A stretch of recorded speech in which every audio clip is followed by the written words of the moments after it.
Did you feel that? The unavoidable buzzing in the back of your skull, egging you to stand stationary in a circle of awesomeness and point whatever flavor of payment pasting explosives at your enemy until their insides become added coloring to the crown molding? That's called classical conditioning. You've just been Pavlov. Welcome to the Crap Guide to Warlock.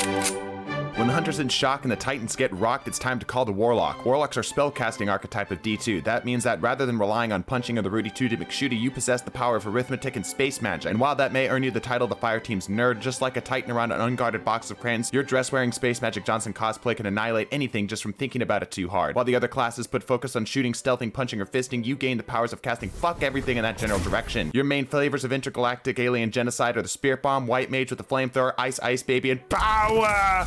Unlimited power! Each of which have their own private collections of reasons to remind your fire team that Warlock is the master race. The Warlock's movement is the most predictable and safest in the game because unlike Hunter's Jump or the Titan's Glide, you got beauty, you got grace, you got floofing all through space. This makes getting from one ledge to another safer but easier to swat like a bumblebee on a Weight Watchers program. However, Warlocks are the only subclass to naturally have ways to make themselves dangerous while moving from spot to spot, like a bumblebee on a Weight Watchers program. Of course, that's ignoring the best movement ability in the entire game, the Nothing Personnel, otherwise known as Blink. But if you use Stack Overflow to cheat your geometry class, you can also use Twilight Garrison. I'm sorry, Titans, I meant Icarus Dash. And while Warlocks are typically far too busy reading lore books and listening to My Name is Bife videos that expand their mind, if they have to get their hands dirty and the time is right, they can dish out some serious mental, physical, and emotional damage. All of their melees either have extended range, deal extra damage, or recharge an ability, or do all three. And while to the smooth brains, their grenades are some of the weakest in the game, it's impossible to find a Warlock that isn't juicing their spiral ball of death with some type of magic-enhancing drug, changing their grenades from a mild suggestion to get out of the way to a fast-forward button to their enemy's cremation ceremony. Common to all Warlocks is the single best class ability in the entire game, the Rift, which is also tied to the single most important stat in the entire game, recovery. This Rift comes in two different flavors, healing or hurting. Healing will provide you with a slow yet consistent increase in health, or overshield if your health is full, and hurting will bump up your damage by 20%. In most situations, you're going to pick healing, but in case you aren't a bitch, slap on Empowering Rift and listen to the sweet sounds of your guns now screaming fuck whenever it fires, allowing weapons to kill targets faster or in less bullets, or outright killing them in one shot on higher damage weapons like high impact snipers. In PvE, you're almost guaranteed to be asked to run the Well of Radiance, but if you're tired of playing the babysitter, the other two great options are the Spirit Bomb and the Kamehameha. In PvP, almost every single version of Warlock is viable with enough creativity. For PvE, almost all Warlock exotics are good at different levels and are heavily dependent on your role in the team or what particular brand of fuck everything in that general direction you prefer for today. For PvP, the safest yet least interesting choice is Transversive Steps, but if your personality is more interesting than that of a cardboard box, any of these exotics are fantastic for the right build. Just make sure you avoid these like a plague. And now you know how to play Warlock. You're welcome.